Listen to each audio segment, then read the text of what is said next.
Hey guys, welcome back. Today we're going to be going over another Neville Goddard lecture.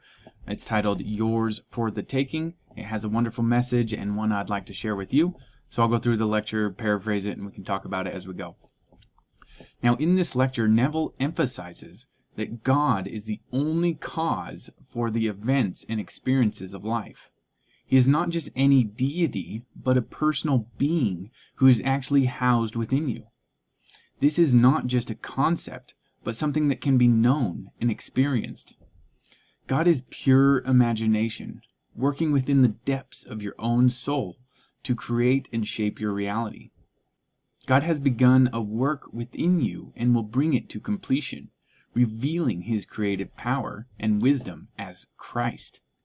He says, when Christ reveals Himself within you, you will come to understand that you are God's power and wisdom. God, as your human imagination, underlies all your abilities and is expressed in your mind in the form of creative, productive fantasy. When you think about how to overcome limitations in life, you are focused on the means rather than the end. But God does not want you to focus on the means. Instead, He wants you to define the end. He communicates with you through your desires and asks, quote, "What do you want from me?" unquote, and reminds you not to be concerned about the how, and His ways are inscrutable and beyond understanding. As long as you have faith and believe that your desires will be fulfilled, then they will be yours to take, as nothing is impossible for those who believe. Now, as Neville usually does, he shared a few personal stories to illustrate his concept. The first story involved a friend who was lying on a bed when he felt as though he was being lifted by someone and heard the words, "Take a stand." He understood that he needed to make a decision about whether or not he believed that imagining creates reality. As the scripture says, quote, "He who is not with me is against me," unquote. And there is no neutral ground. Everyone must eventually choose to either believe or not to believe that imagining creates reality. He says a few days later, that same friend experienced a meditation in which he felt like he was being held by three men, and he watched the sun rise while hearing the words, "Look, behold, recognition." He remembered a passage from Neville's book, Your Faith is Your Fortune, which states that recognizing this truth will transform you from someone who tries to make it so to someone who recognizes it to be so.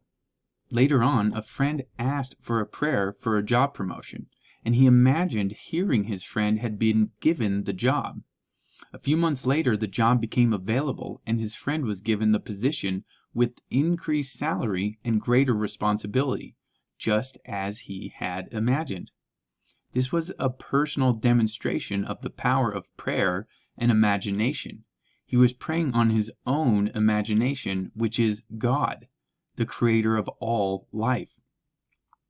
Neville says that God is your greater self, and that He has emptied Himself and taken on the form of a servant, becoming human. He is the one who weaves your desires into reality, waiting for you to act, whether your desires are good or evil.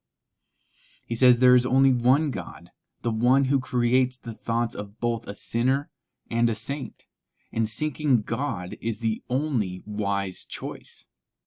Now, about midway through, Neville quotes the 14th and 53rd chapter of the book of Psalms, saying, quote, "The fool says in his heart, there is no God, but the Lord looks down from heaven upon the children of the many, to see if there are any that act wise and seek the Lord," unquote. Then he says here we find out that in the eyes of God, wisdom is equated with seeking God.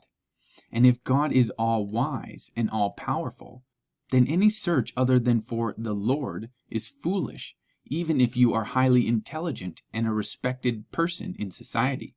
He says the failure to seek God is to walk astray. Now Neville says a thought acted upon is an imaginal act. Think. Imagine a horrible earthquake and God will give it to you. Imagine. Think of a war and God will provide that to you. Imagine peace, and you will have it. God will give you health if you will but imagine being healthy. Imagine success, and you will have it. The moment you think, you are feeding your imagination, which is a person. Neville uses the word person deliberately, for you are a person. You are the mask God is now wearing. For God became you that you may become God. You too will find Jesus when you exercise your imagination and bring those you love to this awareness. He says, if great wealth befell you, would not your wife or husband, your children, as well as those in your immediate circle, benefit from your good fortune? And if it befell them, would it not befall you? So we benefit each other as we search out God and test Him. Neville closes the lecture in a wonderful way, saying, remember, everything is yours for the taking. If you want it, take it. If you cannot claim it for yourself, ask a friend for help. If you want to be happily married and find a partner, or you want to pay off all your debts, whatever you desire is yours. All you have to do is imagine you have it, for everything in life is yours for the taking. This was another wonderful message from Neville, and I hope it inspired your development and your commitment to your personal transformation. Now I'm going to be putting out many more videos exploring Neville's lectures, as well as sharing my own messages and insights about spiritual development, so I hope you join me on those future videos. Thanks so much for watching. I'll talk to you soon.